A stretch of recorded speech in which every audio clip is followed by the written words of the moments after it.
Welcome to Everweird and my solo playthrough of the Gunderholfen Mega Dungeon using the BECME D&D rules from the 80s and 90s. I am currently doing the bookkeeping that sort of ends one session and starts out the next. And I came to this sort of sticking point of like how to do XP. In my last downtime episode, I talked about how I've been running the hirelings and how I think I'm going to stick with that, where they are all a fighter class. They're going to have different HP. They're going to have different AC depending on how they're armed. I'm basically going to use the mercenary stats for hiring them, but then treat them like retainers. As I instituted a couple of sessions ago, they are going to be run now by Grebe, previously by Irwin. Grebe wants to make sure they're paid well. They're not exactly going to share in the treasure, but they expect their wages to go up as the party discovers more treasure and as things get more difficult. I don't want to run hirelings as separate classes, as full NPCs. I want the hirelings to be a unit, and then my main party to be sort of the stars of the show. Those PCs are Talyra, Virago, Faqual, and Blaine at this point. And yeah, I think that's where I am. So I'm struggling over the XP part of this, because if I take the XP that they earned in the last session and divide it out across all 6 of them, you know, it's not a lot of XP. Do I instead not give the hirelings XP because I'm planning on leveling them up all together at the same time as the party? I'm just sort of stuck in that mode. Getting a little bit into the details of the XP, in the last session, one of the curveballs that my party had was that we did not kill and did not exactly defeat, but routed a huge group of goblins out of the dungeon. There were somewhere between 40 and 60 young goblins and their caretakers, as well as I believe a witch doctor is what they're called in the adventure, and certain kitchen workers.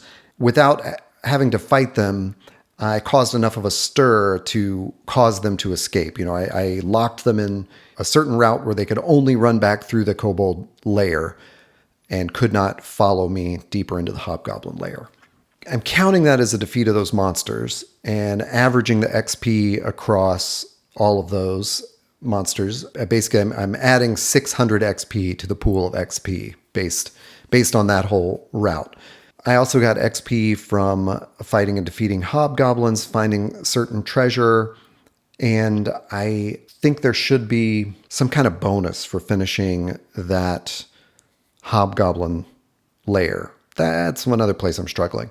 But basically, right now, I'm just sitting with the calculator in front of me thinking, if I have 1,300 XP just from the addition right there, how do I divide that up? Do I divide it by 6 and give them each about 200? Maybe that's what I do. Maybe I give all XP to the leader of the hirelings. That determines how they add up. So maybe what I'm going to do in the future is just put XP up here as a group of hirelings, and just record it like the XP of the hirelings equals 1 share, and they level up. I don't know. Still thinking through it. You'll see in the last downtime, I had a lot of thoughts about retainers and mercenaries and how to manage that as a solo player, like what makes sense for the game. I'm finding out now, 10 sessions in, how much I need to homebrew this, but I'm trying to stick as faithfully as I can to the rules of BECME and the spirit of the game, the way it's run as an adventuring game.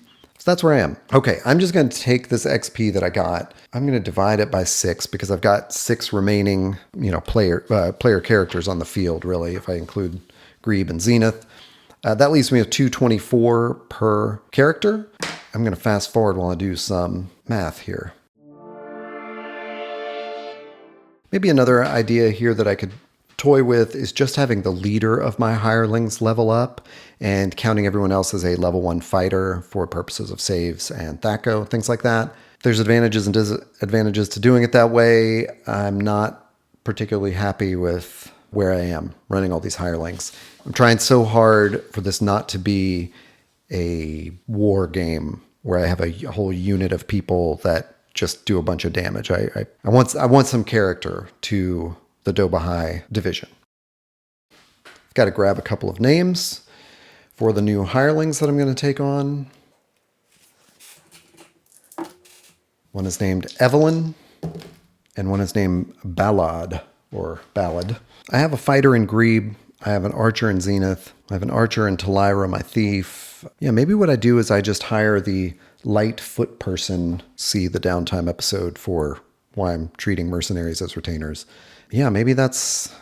No, I'm just going to bring him in just like I did with Pelagius and Hinth. I'm going to bring in one light foot person and one heavy foot person. So one will have chainmail and one will have leather armor. Each has a shield and a sword, and I've got spears and javelins galore to give to them. So chain armor, as I always have to remind myself, I believe it's a AC 5. Chain AC 5, and leather's going to be a 7. Yep.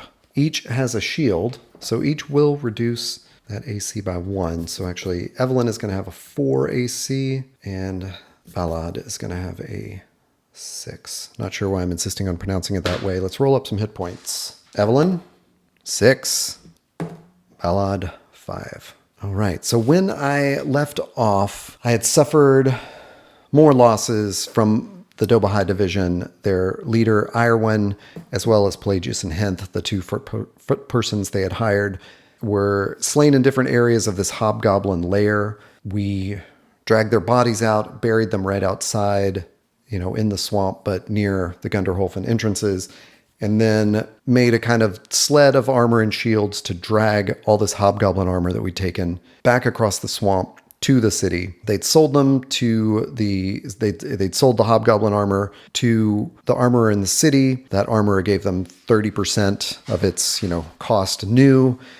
They'd also rescued a prisoner out of that dungeon and returned him safely to his farm. He rewarded them with a piece of jewelry that was worth 200 gold. They're now in the city and back at their favorite Silver Flogger Inn and contemplating their next moves. Talyra and Virago are sort of as the people who put this party together, ask Grebe to sit with them for drinks, Grebe being the leader of the Dobahai division of hirelings. So there's a few people not invited to this, just to keep the decision-making to a smaller 3 people. Talyra has a real come to Kathelea moment with them and says, we can't keep this up. Every time we go in there, we lose more companions. We are not being smart about this. It's not just the way we're fighting, it's that Virago, I think from the moment we rescued that first person in the kobold lair, you saw this as more of a mission against the monsters, a way to restore some order to our world, fight off monsters, save human and other demi-human prisoners, and just be a kind of a hero here. And Talyra is a chaotic thief, and she says, that's not working for us. Irwin believed just as you did that the monsters were so evil and we had to fight them and sort of stand for humanity and demi-humanity as much as possible. We're not. We're losing humans and demi-humans.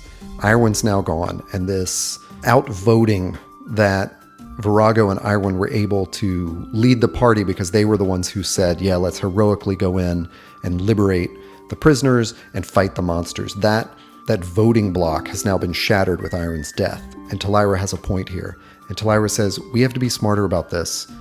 We are going so that Balfour will pay us to map and we can loot treasure. It is a bonus and an exception that we can save people and fight evil monsters.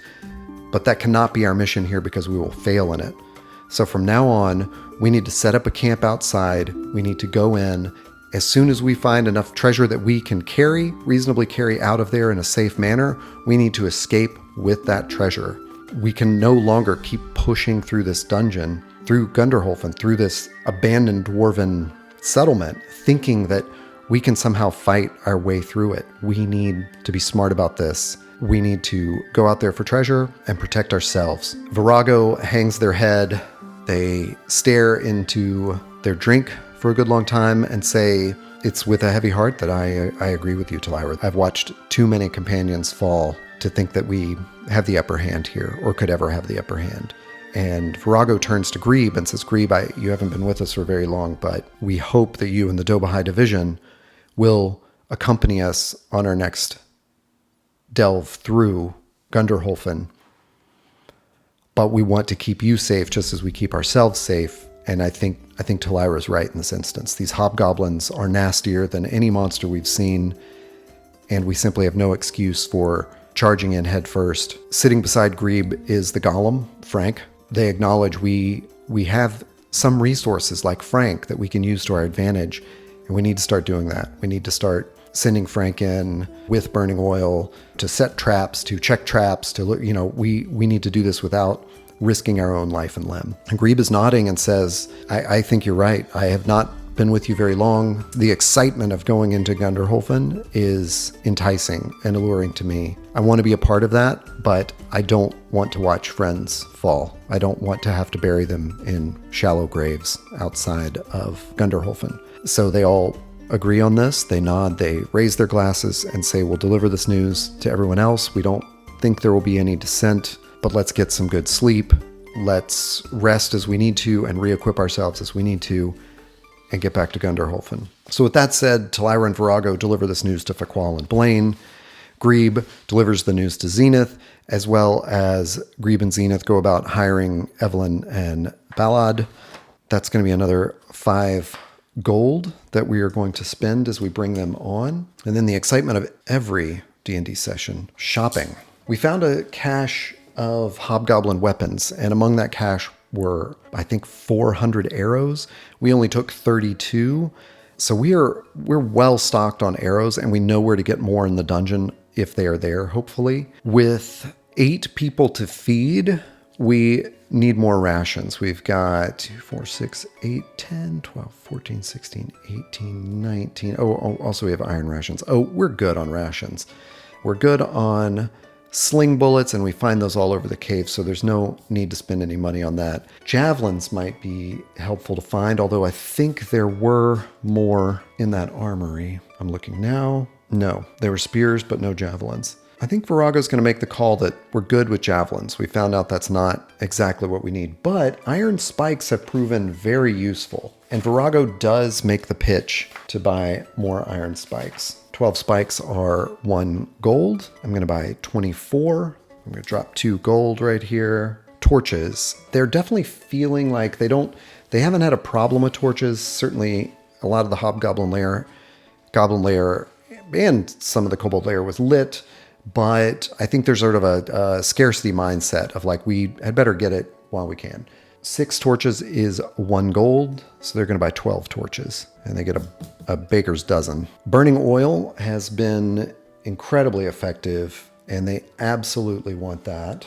Burning oil costs 2 gold per flask. I'm going to fill up my inventory slots with that, so I'm going to buy 12. And same thing, the seller throws in a baker's dozen of burning oil so that I can keep this all nice and neat.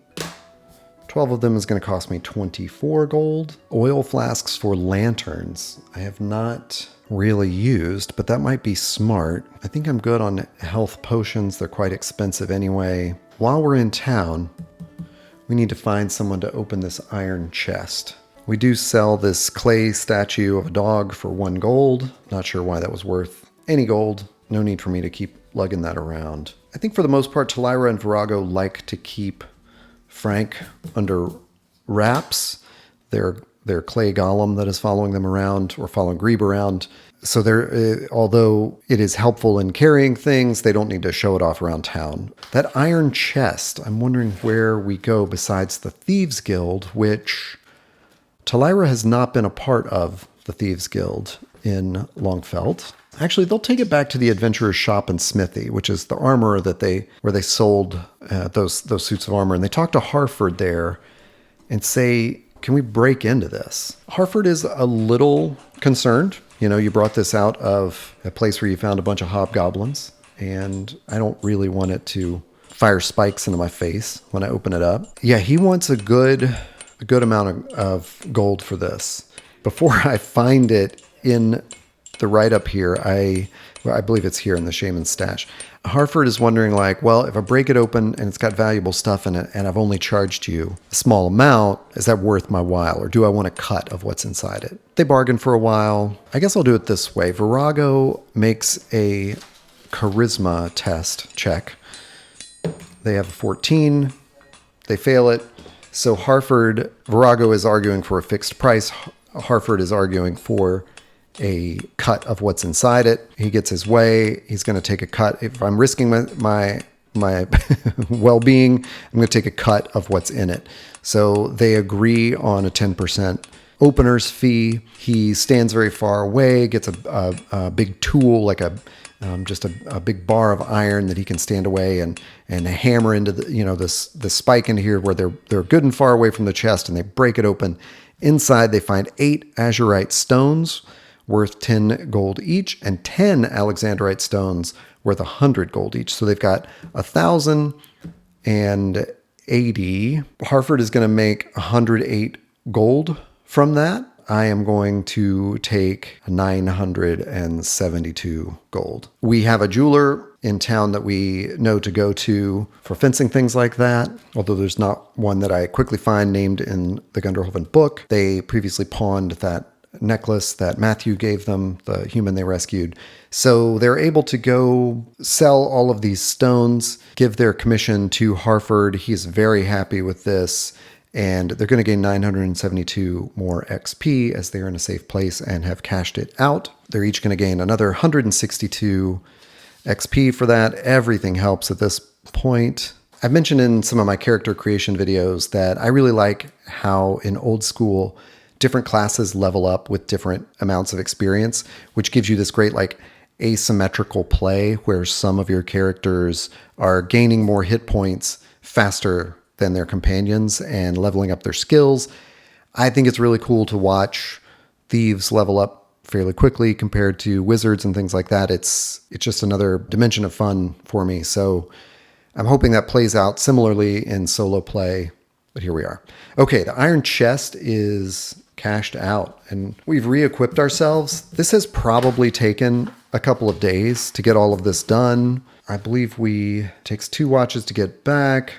So we got back in the middle of the day on the 24th, absolutely spent the rest of the 24th and all of the 25th handling our business. As we have this pretty great stash of gold at this point, Talyra slips away in the night and goes to the temple of Kathelea before they're, not super late at night, just in the evening, finds Josephine there and leaves a sack of gold in their offering, 100 gold, and finds Josephine and tells her, we lost Tori and we're extremely sorry.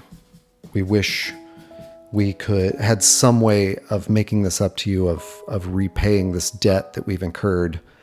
All we can think of is to tell you how sorry we are and how it has changed our approach and our attitude around this kind of adventuring.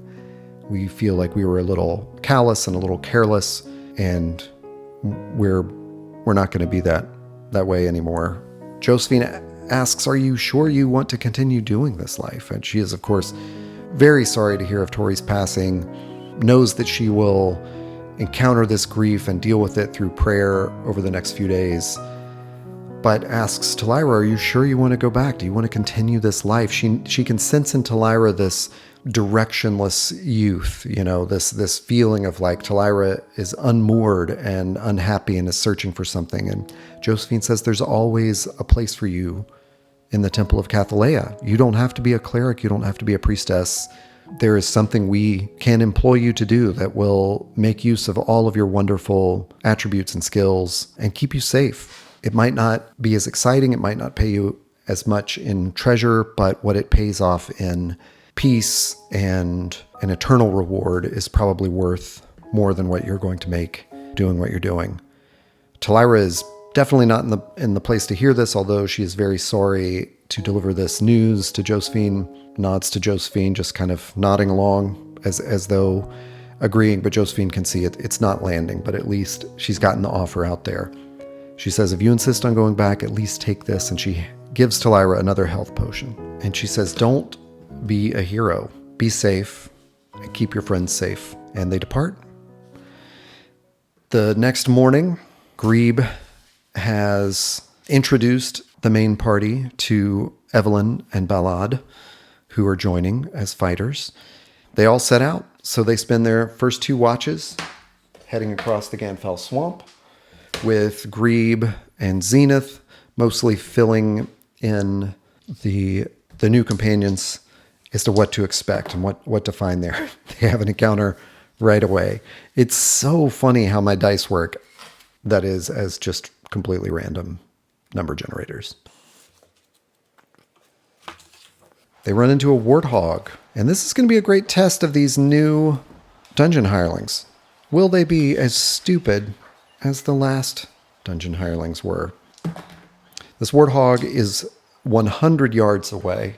There is no real need for my players to approach it. Grebe instructs them as much and says, this is something we're going to come across.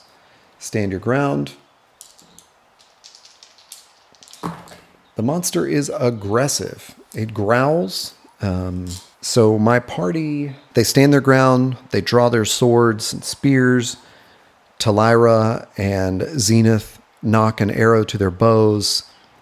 Those with slings drop some pebbles in them. And they await to see if this warthog will charge them.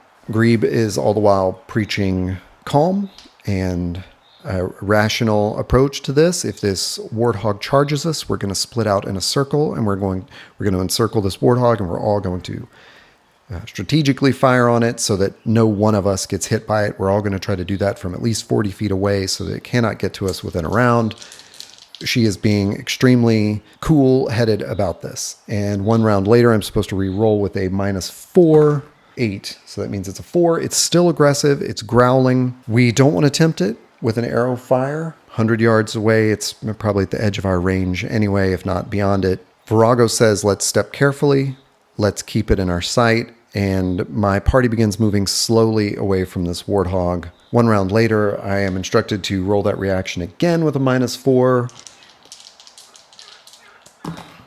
6. This time it attacks. Although we're 100 yards away, it starts running. My players have plenty of time to split up into sort of a circle. This warthog has to pick a direction to run at them. Talyra and Zenith have the longest range with their bows. They will fire first. Talyra misses. Zenith hits for 5 points of damage. I believe I need to figure out how many hit points this warthog has. 3, 7, 15. Zenith does 5 points of damage. It's down to 10 hit points. It is still at the edge of the range. Once it gets to sling range, Blaine misses. Fakwal hits for 2 points of damage. It's down to 8. I'm guessing because it had to run another round to get that close. Talyra and Zenith will have other shots. Talyra misses. Zenith misses. At this point, it's within javelin range. So Virago, natural 20, 6 points. It's down to 2 hit points. Grebe has a sling. So Grebe's another sling I should have counted. That does it. They drop this warthog. And as they did before, they spend the rest of the watch butchering this warthog, wrapping it up. Evelyn and Ballad are impressed with how this crew works at putting this stuff together. They're working as a team more than they ever have. They know what they're doing. Like they're taking their time. They're coming up with a plan. They take care of this warthog, and that warthog will give them probably 8 more rations. That's just what I'm going to mark it up as. It's a meal for all of them for the day, so they're not going to have to buy rations. And it should also give them some XP, 68 XP. All right, that was their first watch. Or not even their first watch. That was the first roll of the day. The second one, there is no encounter as they continue through the swamp. No encounter as they continue through the swamp. It takes them 2 watches to get completely through the swamp, which leaves them again in the evening on the 26th day of the month of Corn. They will camp this evening. They are trying to be much more deliberate, much more slower paced. They have a tent. They set this up. They make a cook fire. They set watches. They're in all ways acting like a pretty grown-up adventuring party. During the night, there are 3 more chances for an encounter. They all switch watches. It's a 1 in 10 chance, and there is no encounter that night. So the night passes. They've had plenty of time. I don't believe anyone's down on hit points. No, I made sure to check that off. So the next morning, they wake up. And their plan is to head back through the goblin lair to the hobgoblin lair. They're very wary of this because the hobgoblin lair was not very well defended on the end that they came through. They worry that with the chaos they caused, killing these 4 hobgoblins in this prison cell, that other hobgoblins, who live here will have found that and taken up guarding positions. Although they also know they took out 8 hobgoblins, so hopefully the forces there are slightly less than they used to be. They go through the goblin lair. They now have the keys to the portcullis, so they're able to let themselves in and lock it behind them so that they know no one's coming in behind them in the goblin lair. They come through the goblin lair to this guard room and then have the key to a doorway that leads to the hobgoblin lair, coming out right here where there's a portcullis and a lever. Is that portcullis up? Is it down? Yes, that portcullis is down, which tells them that the hobgoblins must have seen the destruction and reset this portcullis. However, my characters, having been on the other side of it, now know that there's a lever there that they can use. They take their time.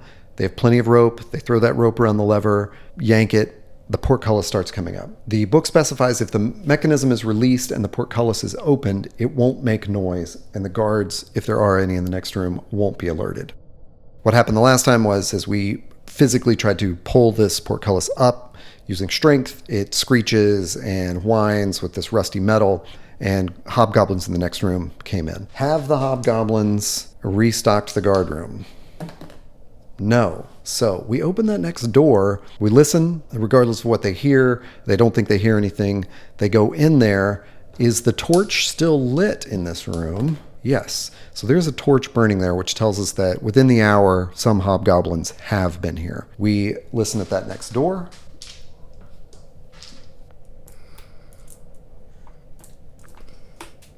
Everyone listens. No one hears anything. Talyra listens, doesn't hear anything. We go through this next door, and there's a small passageway and another door. Same thing all over again, although only a couple of people can get in. I'll say Grebe, Talyra, Virago, and Blaine. Virago does hear something, if there is anything to hear there. This is room 3. This is the room where there is a crude banner drawn on the wall depicting hobgoblins killing humans. As we walk in, I think maybe I'll just do a normal 1in6 encounter roll. There are no hobgoblins in there. I need to get my dungeon turn tracker going. Once again, we've started at like 7 in the morning. We've taken 10 minutes to get through the goblin portion and another 10 to kind of get through these first couple of rooms, just because we're taking our time and making sure it's not guarded again. In this room, we know there's that passage there. We know there's this passage over to the west. We're going to head straight across because we've pretty much inspected all these other rooms, and that's what makes the most sense to us. So we go up there and get to this east-west hallway. We know there are stairs down there, and we know there is this room up here and the armory. We're going to go back to that armory, I think. Maybe not. Wow, am I already contradicting what Talyra said? Virago and Grebe start to march to the west, and Talyra says, remember what we talked about? We're not going that way. We know there's an armory here, ripe for the picking. So we're going to go back there, and we're going to grab everything we can, and we're going to head out. Maybe we stash it outside, but at least it is away from this place, because we haven't found any guards here yet. So they go in, and this time, that armory, have the hobgoblins moved some of the armory? No, the hobgoblins have not moved any of that armory. We find 10 falchions, 20 halberds, 5 spetums, 5 ranseurs, 2 bardiches, 10 spears, 5 scimitars, 25 morning stars, 8 large shields, 400 arrows and barrels, 5 empty quivers, 12 suits, although 4 suits of hobgoblin mail. We are going to load up everything we can. The iron weapons are going to be worth the most. And let me figure that out. There's 20 halberds. Those are 150 coins of encumbrance each. We can grab all the halberds. There are 8 large shields. We each take up one of those large shields, just strap it to our back.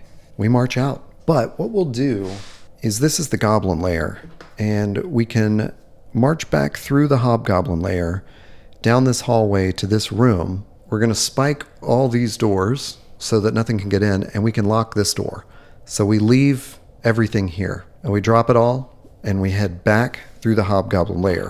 That's going to take us at least 20 minutes. It also makes a good bit of noise, so I'll roll to see if hobgoblins hear us. Nope, and they don't come. We put that away, and we head back into the hobgoblin lair. I'm trying to come up with a fair way to do this. As we come in to that guard room, I'll roll for an encounter there. No, there's no hobgoblins there. We go through those doors. Of course, every time doing the listening, in that room, in the mural room, there are no hobgoblins. We cross here, we go across to the armory. Are there any hobgoblins in that hallway? Yes. There are now 2 hobgoblins in there. They probably heard the jangling around. As we come up here and turn to the west, of course, we peek around, and there are 2 hobgoblins in that hallway. Talyra and Zenith, they give little hand signals to indicate how many are there and what they want to do. Virago, Blaine, Evelyn, and Ballad, and Grebe, I guess, take up their melee weapons, and Talyra and Zenith are going to try a strike with their bows and arrows on these 2 hobgoblins. Now, combat is a fail state. Get ready for something to go wrong. We're at this corner here. We can duck around. Well, I mean, not all of us. But, ooh, do I have enough? Okay, we don't have enough spears for this, but I have an idea for the future. Okay, Talyra misses horribly. An arrow goes zinging by these hobgoblins. They're now on alert. They now know we're here. Yep, that's going to miss as well. So Zenith's arrow misses. These hobgoblins have now been alerted. So I don't really know how to have run that surprise or not, but it seems like they're probably far enough away that it makes sense that that was just a surprise attack and the hobgoblins couldn't have gotten after me. I'm now going to roll initiative to see who gets to act first in this. The hobgoblins get it. So the hobgoblins come charging down the hall, each with a ranseur. I'm looking on the map that is off screen. They can only just make it to the end of the hall with their encounter speed. So they make it from this end down to this end where we are gathered with their encounter speed. And I believe because they're going to do, well, technically with the phases of combat, if they move, let me double check, but I don't think you get to move and attack in the same round unless it's just the defensive movement. A character or monster may move its in full encounter speed movement and still make attacks this round. Okay, so they do in Beckme get to move and attack. So they get down the hall. My fighters have got their shields braced. Oh boy. Okay, here comes the attack on Evelyn. 10 will not hit Evelyn. On Ballad. Will not hit Ballad. Great. Their 2 attacks clank off of these shields. And on my round, my weaker characters, Talyra, Faqual, Zenith, they all move and retreat their full movement down through this passageway. So they're going to have low ground as they move down, but they get down there and then they move their full movement and they set up for a ranged attack on the hobgoblins, should the hobgoblins come. My melee fighters are also going to move. I'm curious about ranged attacks. This doesn't say anything about melee versus ranged, so everyone is going to move. That's what happens. Everyone moves. I get to the end of this hallway and across it, barely on that first step, really. And Faqual is the first to throw a flask of burning oil at those hobgoblins.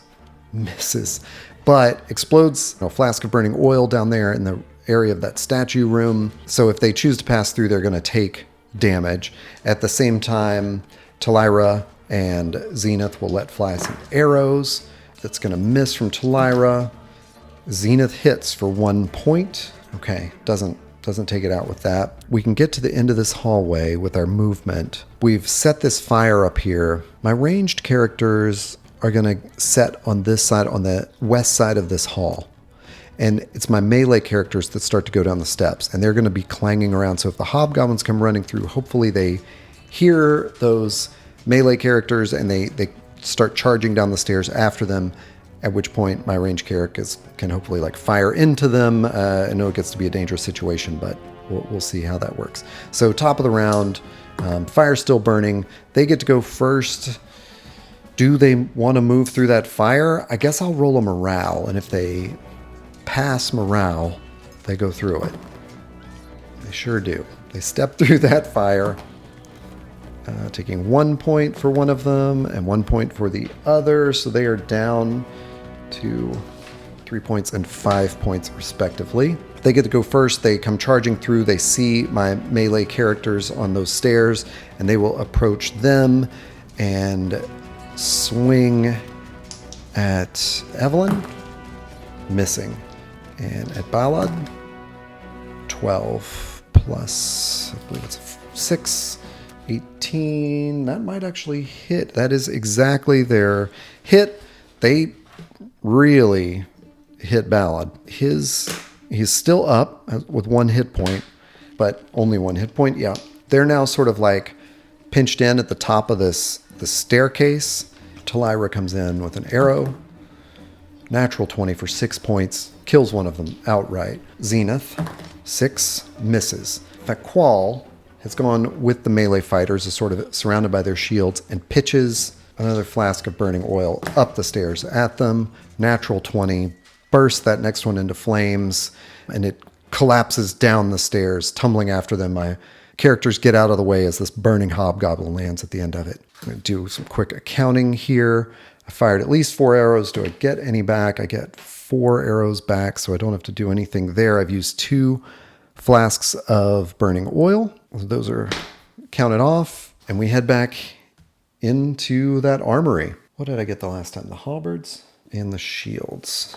10 spears. Virago can carry that on their own. 25 morning stars I'm going to treat as a mace or something like that. They break out a sack and are able to, sort of drag a bunch of these morning stars out. So we've got the spears, we've got the morning stars, we've got the shields. Talyra and Zenith grab a quiver full of arrows. They each have 20 more arrows now. We do the same thing. We retreat to the goblin lair, unlock that door, drop everything in there, and head back over. We are doing this pretty quickly now, but I will say that's taking, for sure, like 20 minutes every time. It's time to roll for wandering hobgoblins.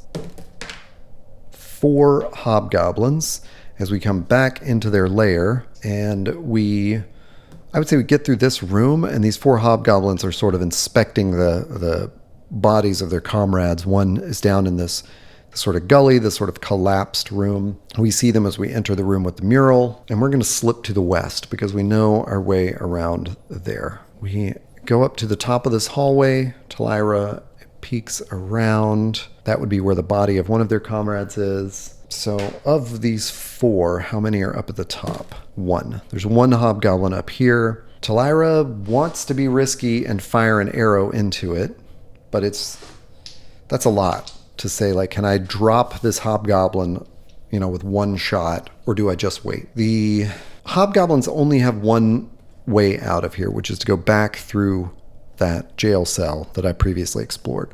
So if we stick around here, now those hobgoblins may inspect to the south and to the west and find me in this tunnel. We know that this first room is sort of their waste pit and their toilet. We know that this room up here was covered in spiders' webs, and we found a statue in there. We also know if we could skitter across this northern hallway, if we see them go south, I can go across here and lock that door. Or maybe not lock it, but I can get into the shaman's room, and then there's a secret room that we found. So I could slip in there. Do the hobgoblins head west? Yes, they sure do. So the hobgoblins come south, and they think maybe we've hidden this way. We hear them start to move west. We open this door. We go into that shaman's room, and we slip through that secret door in the back. Everyone, who can, draws an arrow, has their weapon in hand. Do the hobgoblins enter that room? I wonder if this is just a simple yes, no, or if it's like an inevitable yes, they do. I think there's better than, there's probably worse than a 50-50 chance that they do. I don't think it's straight 50-50. I think if they do this loop and they don't see anyone, do they inspect that room? Maybe they do. It does have a door. Okay. Do they go south to the guard room and look through there? That's probably a better question to ask. No. Okay. So they stop in this room and they head west. They head north. Do they go through that door? No. Okay. For some reason, they don't try that door. They've sort of walked a circle here. They don't know exactly what's going on. They head back west. Do they check the armory? No. They do not check the armory. So they head back fully west, and we hear them walk down these stairs, and then we hear the clank of a door. Presumably they're going back through that dungeon room. Talyra pokes her head out, looks again. We head back to the armory. We load up everything we can, and we head out. It's probably 10 minutes every time we load stuff up, and then 10 minutes out of here, 10 minutes to unload everything. We grab the falchions and spetums and ransewers and bardiches. So we're really getting down to where there's just arrows and 4 remaining suits of hobgoblin mail. There's scimitars as well. Talyra, just feeling a little bit swashbuckling, takes a scimitar. I don't have scimitars in a Beck-me, but my guess is that it is probably a D6. So Virago, every melee fighter that I have basically is going to take up a spear. The reason being, we now see the value as those hobgoblins followed us down that corridor. If they had been around that corner, we could have done like a little spear wall around that corner and held them off. So knowing the value of that, Virago tells all the hirelings, grab a spear. We're confident that we have enough spears now to hopefully frighten off, and anytime we can force that. There is a fighting maneuver in Beck-me called Set Spear, and I might have to refresh my knowledge of it. Set Spear versus Charge. You hold the weapon firm, brace against the ground toward the onrushing enemy. You get strength and magic adjustments to the attack and damage rolls. Of course, that's normal. But if the attack hits, you inflict double damage on the target, adding damage adjustments after that, after rolling. That's a pretty cool move. If these hobgoblins had chased me down the hall and I had set the spear against that charge, if they continued charging, I just do a normal attack on them. But if I hit, I do double damage. It probably would have taken those hobgoblins out if I'd hit, which is always the big question. Okay, on our next run, just running this whole thing, no hobgoblins. So the hobgoblins have probably retreated to figure out what the heck is going on. And at that point, I am able to fully empty their armory and bring it back to the goblin lair. And we rest at the end of the hour. That has cost us 2 torches in doing all of that. So now my question is, do my characters, start this task of carrying everything that they've got in this goblin room out and bringing it back to Longfeld from Gunderholfen? Or do we go back and look for more? I think right now we're feeling pretty safe. It's 9 a.m. in the morning. We have a treasure stash right here. We're fairly confident we've got ourselves locked in there. And also this doesn't necessarily look like a treasure stash to goblins. It just looks like weapons. So if the goblins were to reappear, they're probably just going to try to steal the weapons they can carry, and that's it. What we really need to do is go back to the city at some point, hire a wagon, a couple of horses, and someone to drive it, get out here, load everything up, then go back to the city, sell all of this to the armorers. But we also want to know what's on the other side of that dungeon area. We're going to try that. Talyra feels uncertain, but she also agrees with everyone who wants to do this because she thinks it's early in the day yet. Any threat, and we are retreating. That is just firmly locked in her mind. We get up to the dungeon, doing our careful listening and everything. I don't think there would be any hobgoblins in there because there are no prisoners. We are able to, I guess I'll just do a 1d6 encounter. There are no hobgoblins there. We go through that room and we peer through this window on the other side. There's an alcove that seems to be, so obviously we can't see all of this, but it looks like another hallway that like starts out as sort of the finished dwarven hallway. It has like sort of floor tiles, finished rock, and then it's rough stone and cave. We walk into that area. There's a natural column that we can see in the distance. We have a torch lit at this point. There's a patch of yellow mold growing on the wall behind this column. Of course, I know that this is dangerous, and you probably know that this is dangerous. I don't know why my characters would interact with this. I think when I find yellow mold in a game, it tends to be something that's like accidentally triggered. Nonetheless, we'll sort of search around this room, but we see the mold. I do have precedent for us not touching trash or disgusting things, so I feel pretty confident that nobody's going to mess with that mold. We do look south and, try to keep our torches or our torch covered as we look there, and we can see that there is like it looks like a split in this passageway ahead. So we can sort of, we see a little bit south. I think we're all going to listen. I got 6, 7 people listening. Wow, they're bad at hearing. And Talyra does hear something. She says, gives them the signal, I can hear 2 voices back here. It looks, from sneaking around and such, like this sort of natural cavern opens into another finished room, and they're unable to see exactly what's going on, but Talyra hears 2 voices in this main room. I got a lot of people. I don't conceivably know how 8 people would sneak down this narrower hallway without me causing some kind of distraction. We've doused our torch. We are hiding in this darkness around this yellow mold, and on the edge of that darkness, Faqual is going to throw a flask of burning oil down here near the prison. So the idea being that these hobgoblins will see an explosion of fire and come running out of their sentry post.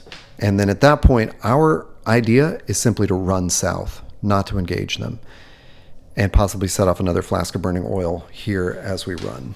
That's what we're going to do. So we set off this burning oil. It explodes. These hobgoblins come running north and quickly run over to the east. I'll do a 1 in 6 chance to see if they see all of us. There are a lot of us gathered in the shadows. They don't. So they see this fire that has exploded against these doors, and as soon as they turn that, we are all sneaking south as quietly as we can to this main room where we saw them. What we see is in the southwest, there's a banner hanging right here. We see that there's a door here, and then of course there's this passage up to the north. It does not have a door. We get in, we're barely going to have any time to do anything. Okay, we're all going to check for secret doors. There's 8 of us. There's a 1 in 6 chance of finding any secret door. Talyra, as she is searching around this room very quickly, notices that in the southwest corner is a poorly drawn and half-rotting banner depicting a brawny hobgoblin seating on a throne. But behind that, it is simply a passageway. It is not actually a wall. The hobgoblins up here, as the fire burns out in the next round, are likely to head out. So we've got choices. Do we run back up here and head to this area? Do we head through this door? Do we head out this way? I think as soon as we see that secret passage, we're heading that way. I don't like it because I can see ahead on the map, and I'm fairly certain I know what lies ahead. But that seems to be like the best place for us to avoid the guards that we know are north of us right now. So we sneak down there and we see a closed door. This room is not exactly drawn to scale, but we're going to listen at that door, of course. Everyone takes their turns sort of sneaking up to it. Talyra's not going to hear. Let's give that one to Evelyn. Evelyn thinks she hears some noise in there. There's a little bit of smoke that we can all smell. We hear low voices of several hobgoblins. We're unsure how many, but possibly as many as 6. That does not sound like a place we want to go to. So we head back north and hide behind this banner. Have the guards returned here? No. The guards are not there, so we don't know exactly where they've gone to. Talyra Virago, everyone's going to sort of hold like a guard. They're all holding their weapons ready at the banner. Talyra runs across here to listen for a noise. Not really our best shot, but doesn't hear anything at that door. Something seems off about it. She's not certain she hears a noise. I'm wondering if we each sneak one by one over there to try to listen for a noise. Okay. She calls Virago over. Virago does not hear a noise. Virago calls Blaine over. Blaine thinks he hears a noise. And on the other side there, once again, it seems like a whole bunch of monsters drinking and gambling around a table. So, yeah, Blaine, there's some quietness, and Talyra and Virago aren't sure what they're hearing. And then they start hearing all these voices as the hand is dealt, and the hobgoblins are variously complaining about their losings or winning. So this room seems like a non-starter to me. We all head north and go through that passage, which we see opens up into a hallway running northeast to southwest. We're in this hallway right here. And as we move up here, we see stairs leading up. We will all stop, of course, and try to listen. Yep, so we've got a couple of successes in there. It looks like Talyra and one other person are fairly confident that they can hear whatever might be up there, which is nothing. Maybe some snoring, but it sounds very distant. We cautiously creep up these stairs. Let's say another turn in the dungeon. Actually, 2 more turns have passed. Cautiously creep up these stairs, and at the top it looks like a living quarters. There are sleeping mats, personal belongings, and several spears spread around this area. There's a door to this room to the west. We once again listen to that one at a time.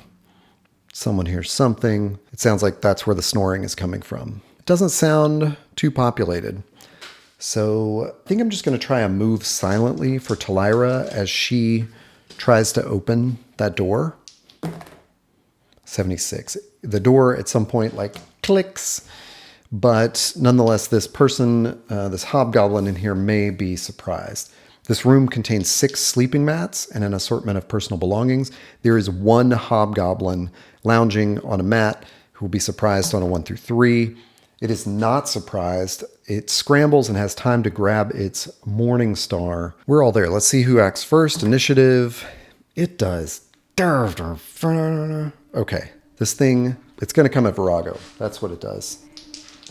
I've had a lot of confusion over what damage to use for a morning star, because of this way that Gunderholfen shows damage not as a die roll, but as a range, 2 to 8 or 2 to 7, it says. So originally I was thinking that's like a 2d4, but I realized maybe it's sort of a strength modifier thing, and that's why, for example, if it's a 1d6 plus 1, that would account for a 2 to 7 range. If it's 2d4 with no strength bonus, that would account for the 2 to 8 range. But I don't really understand this, nor do I care to. That's an AD&D thing. I'm not interested. So it's probably going to hit Virago with that. A 14. Actually, Virago, I believe, has a 3. Yeah, it doesn't hit. Clangs off of Virago's shield, and my characters will have a great chance to chop this thing up. Virago first steps in with their sword. A 9. Its AC is a 5. Too bad that didn't hit. Grebe and Blaine step in with their war hammers. 3 damage, and then no damage. Evelyn and Ballad step in with their swords at this point. Miss. And 4 more points of damage. Talyra is going to try out that scimitar. Misses. Is that everyone but Faqual and Zenith? Yeah, it's got 1 hit point. So initiative, we go first. Virago. Misses. Grebe. Misses. Evelyn. Misses. It's a melee in here. Everyone is missing. Blaine. Warhammer. Misses. Talyra. Scimitar. That should hit for 5 points of damage. Talyra, that's getting used to the scimitar, chops this hobgoblin down. There's an interesting... No. I was reading the wrong room. Okay, great. Whew. We've chopped this thing down. It has 10 copper, 6 gold on it. Falchion, or not the Falchion, it has the Morning Star and the Falchion. We don't care too much about that. And it looks like we've kind of gone as far as we can here. So we head back down to this doorway that we saw about midway through the hall, and we all take a listen. Yeah, everybody can hear anything that's in there. We're hearing the sounds of a kitchen. We hear a couple of fireplaces burning and lots of sounds of many hobgoblins there. Gunderholfen says there are 10 adult hobgoblins and 20 young here preparing food. And if you saw my downtime on like how Gunderholfen is kind of designed with a bias towards combat, this is a great example because it has specific instructions on if attacked, they will hurl cooking utensils or hot coals, but will flee as soon as 5 or more are killed. So there's not, there are ways in our imagination to parlay with these creatures, offer food, offer threats, something like that. But Gunderholfen is definitely biased towards you're going to fight all of it. You're going to kick in a kitchen with unarmed hobgoblins and start a fight, even though there's 30 of them. So that definitely sounds crazy to me. And this is one of those places where my creative solution to this has generally been Virago spiking that door so that they're stuck in there. However, I think we got away with exploring this northeastern passage and finding that one hobgoblin there. We don't really want to chance it by making a whole bunch of noise here. We head down to this door, and I think we can surmise that this might be the same room where we listened to the door over here and heard the sounds of gambling. But nonetheless, we all take a listen. Someone in there hears those same noises of gambling and drinking. It sounds like too many hobgoblins to deal with. Oh, wow, I screwed up in my mapping. There's another doorway here. There's actually a little passage and then a doorway off of this room here. We head back in that room. 1 in 6 chance that those sentries have returned there. No, they have not returned. So it seems like the sentries who were in here that we lured up here with the fire, they may have continued through to kind of do an inspection of everything because we have not heard them return. So we're going to head through this door in the south. I guess we're going to listen again.